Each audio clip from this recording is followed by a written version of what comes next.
Hoy estoy junto a Elena Estrada, una mujer brillante, inteligente y sobre todo muy comprometida con el desarrollo de las mujeres en nuestro país. Elena fue la directora del Centro Económico para el Desarrollo de la Mujer y desde allí implementó muchísimas iniciativas que al día de hoy siguen vigentes. Gracias Elena por recibirnos, gracias por compartir este ratito con nosotros. Lo primero que quisiera preguntarte, Elena, vos sabés que yo trabajo mucho con mujeres y algo que me preguntan bastante frecuente y que también experimento es cómo hacemos con todo durante el aislamiento, ¿no? Hay un montón de tareas y de demandas superpuestas. Somos mamás, maestras, cocineras, contadoras de cuentos, limpiadoras, esposas, trabajadoras. ¿Cómo hacemos con tanta demanda?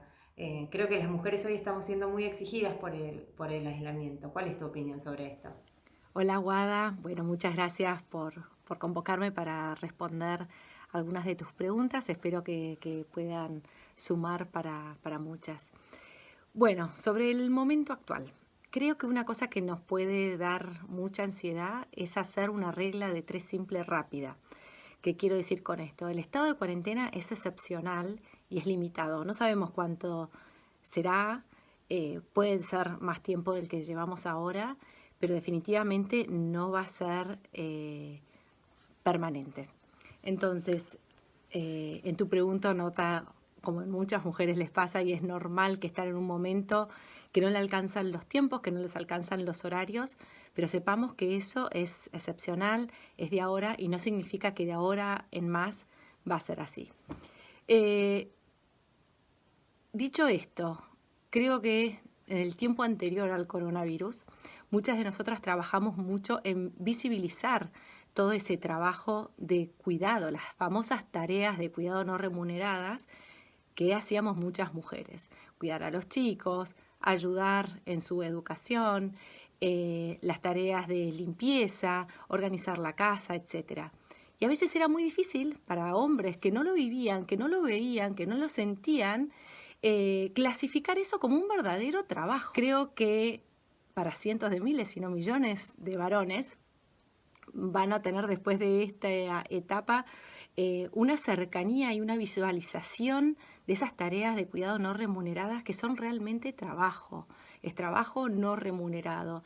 En ese sentido, creo que dentro de la tragedia de la pandemia, creo que es algo bueno, en el sentido de que ha traído y va a traer muchísima más concientización sobre el tipo de trabajo que significa todo lo que tenga que ver con cuidado de la casa, del hogar, de los adultos mayores, de los menores, y ver qué intenso que es y cuánta dedicación lleva. Así que bueno, me preguntás algún consejo para ahora misma, te diría, si no te queda otra, hay que hacerlo, por supuesto. Pero si estás conviviendo con el padre de tus chicos o en un grupo familiar, organizarse, no hacer todo lo que el resto no hace, entonces lo hago yo. Bancarse una misma también, que no esté todo perfecto y que si no lo hace otro, una tampoco hacerlo y ver qué pasa. Es un momento que podemos jugar un poco con eso. Si no hay nada de emergencia, realmente eh, hacer el esfuerzo de que lo no hecho quede como no hecho para justamente visualizarlo y traer la conversación porque se supone que lo tengo que hacer yo. Qué interesante, Elena, esto que decís sobre la mirada temporal, ¿no? Esta idea de que esto no va a durar para siempre y que podemos visibilizar aquel indicador que da cuenta de que las mujeres dedicábamos el doble de tiempo a las tareas del hogar y de cuidado no remuneradas que los hombres. Tal vez haya un antes y un después de este aislamiento. Ojalá que así sea a favor de las mujeres. Y también creo que las que somos mamás podemos aprovechar este tiempo para educar a nuestros hijos, para desarmar estereotipos de género o para no volver a generarlos. Quería preguntarte otra cosa. En estos tiempos a mí me preocupa mucho la violencia de género. Eh, Pienso en aquellas mujeres que están encerradas con sus agresores las 24 horas del día sin poder hacer las denuncias. Y la verdad que es un tema que me conmueve y me pregunto qué podemos hacer, ¿no? Bueno, sobre el tema de la violencia doméstica intrafamiliar, primero siempre es bueno sumar y volver a repetir una y otra vez que se puede llamar al 144. Tanto el gobierno nacional como de distintas jurisdicciones están haciendo esfuerzos porque se ha notado que ha aumentado este tipo de violencia. No soy experta en la materia, pero sí puedo decir cómo nos acostumbramos a esta frase de convivir con el agresor y que ahora es peor. Está bien, por supuesto, las 24 horas del día conviviendo con un agresor es peor que qué, que todas las noches y todas las tardes, que todas las noches y todas las mañanas. ¿Por qué hay personas que conviven con un agresor? Nuevamente, creo que hay un tema que es de emergencia y para eso está el 144 y de vuelta los distintos planes que a nivel nacional y provincial y municipal se pueden llevar adelante y que hay que contribuir. Y por el otro lado, un profundo cuestionamiento. ¿Cómo puede haber personas conviviendo con agresores y qué podemos hacer como sociedad, como Estado, para frenar este tema? Definitivamente. Y que nadie tenga que convivir con alguien al que define como su agresor. Totalmente de acuerdo, Elena. Tenemos que comprometernos entre todos para poder frenar la violencia contra las mujeres. Quería hacerte otra pregunta. Mirando el impacto que la pandemia está teniendo entre las mujeres, la verdad es que hay muy poca información interesante para leer, pero leí una publicación que decía que más del 70% de los trabajadores del sector de la salud eran mujeres y que entonces íbamos a estar mucho más expuestas al virus que los hombres. ¿Esto es así? ¿Cómo lo ves vos? Bueno, para hablar un poco de lo que es perspectiva de género dentro de lo que es el coronavirus, yo diría que un dato fundamental para analizar y mirar de cerca es que cada 4 personas que fallecen por este virus, 3 son varones. Y eso es perspectiva de género también. Nuestros hombres, nuestros varones, mueren más por esta pandemia que nosotras. Todavía de lo que he leído no se ha definido si es por un tema biológico, que nuestros cuerpos femeninos tienen mayores defensas, o si es por hábitos tales como fumar o tener problemas preexistentes más agudos en los varones. Que eso también nos da información de perspectiva de género y que creo que vale la pena analizar y que nos va a dar información sobre los distintos hábitos y formas de vida que llevamos unos y otros. Respecto a más mujeres en el sistema de salud, es cierto, y podemos decir definitivamente que eso nos expone más a la enfermedad. Por otro lado, es menos cruel en nuestro caso por esto de finalmente cuántas vidas se llevan. No quiero profundizar mucho más en el tema porque no soy especialista en ello, pero sí creo que es una buena oportunidad para hablar realmente y en profundidad de perspectiva de género, no dejar de subrayar que lo más cruel de esta enfermedad, que finalmente son los fallecimientos, ocurre tanto más en los varones que en las mujeres. Sí, leí una encuesta el otro día en nuestro país, el 70% de los fallecidos son hombres y el 30% son mujeres.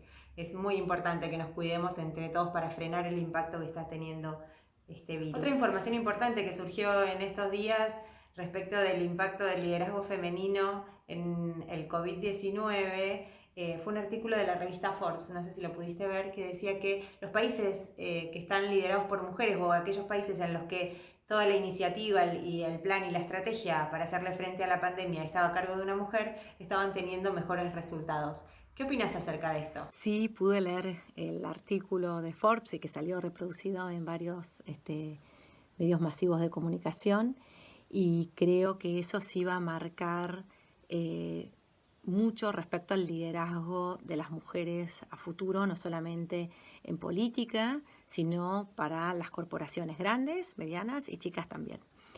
Creo que antiguamente, si podemos decir, el liderazgo tenía mucho que ver con establecer una meta e ir de la manera más directa y rápida a conseguirla. En momentos como estos, con crisis de tantas dimensiones, que tienen dimensión sanitaria, dimensión económica, política, psicológica y que es muy importante, social, cultural, una mirada holística de los temas y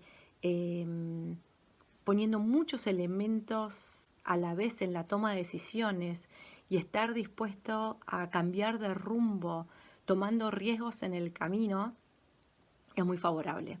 Y ese tipo de liderazgo o de visión más holística tiene más que ver con el liderazgo de tipo femenino que el masculino, que tiende a ser muchísimo más lineal y verticalista.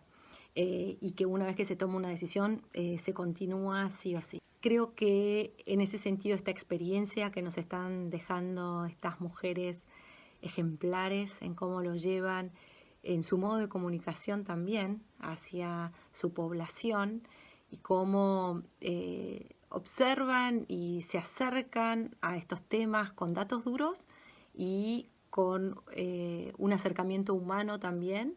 Nuevamente creo que está marcando un estilo de liderazgo que se va a perpetuar en las organizaciones, que van a ver sus beneficios, y en ese sentido mucho más mujeres van a poder brillar en cargos de liderazgo. Sí, qué gran oportunidad para mostrar lo que las mujeres podemos hacer. Algo que me preocupa mucho es el impacto que esta pandemia está teniendo en la economía. Y si lo pensamos desde el punto de vista de las mujeres, como sabes, hay un montón de mujeres que trabajan en el sector informal o algunas que han flexibilizado su trabajo para poder hacerse cargo de la maternidad y que por ahí tienen pequeños proyectos o son monotributistas o trabajan de manera independiente. Entonces, ¿cuál crees que va a ser el impacto de todo esto que nos está pasando en la economía de las mujeres? Sobre el impacto en la economía de las mujeres. De vuelta, creo que hay que dividir y tenerlo muy presente lo que es este momento de enorme recesión y de cuarentena a los efectos que este momento va a tener a futuro, inmediato, mediano y a largo plazo. Es cierto que las mujeres estamos en la economía informal más presentes y que en ese sentido vamos a sufrir las consecuencias económicas de una manera más profunda. Por otro lado, creo que a futuro para las mujeres esta situación finalmente va a resultar más beneficiosa que el pasado. ¿Y por qué lo digo? Y sé que es a futuro lo que estoy diciendo.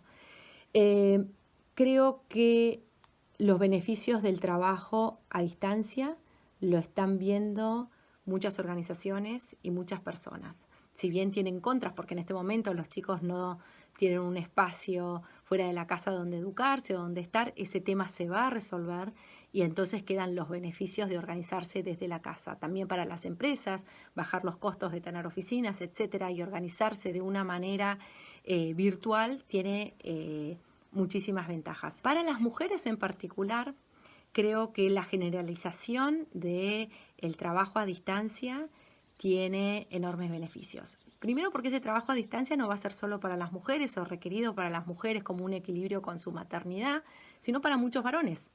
Eso significa que los varones van a estar más en las casas y eso nos habilita y va a permitir más naturalmente que tomen la corresponsabilidad que les cabe dentro de lo que es la crianza de los hijos y el cuidado de la casa en sí. Va a poder ser mucho más repartido teniendo a uno o los dos miembros de las parejas dentro de las casas. El segundo tema que no es menor y es que venimos hablando hace mucho tiempo, es el tema de los sesgos inconscientes, que cuando vemos a una mujer o un hombre tenemos estereotipos en nuestra cabeza que nos hacen pensar distintas características para uno y otro.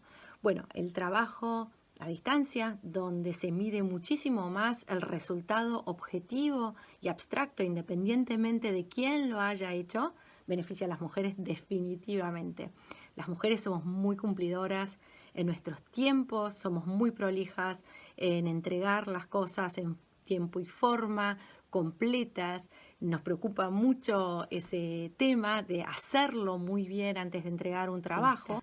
Creo que muchos hábitos que teníamos como cultura se van a ir desarmando y que van a aparecer muchísimas oportunidades para tantas mujeres talentosas en su trabajo, pero que por una u otra razón no podían brillar tanto como sus compañeros varones.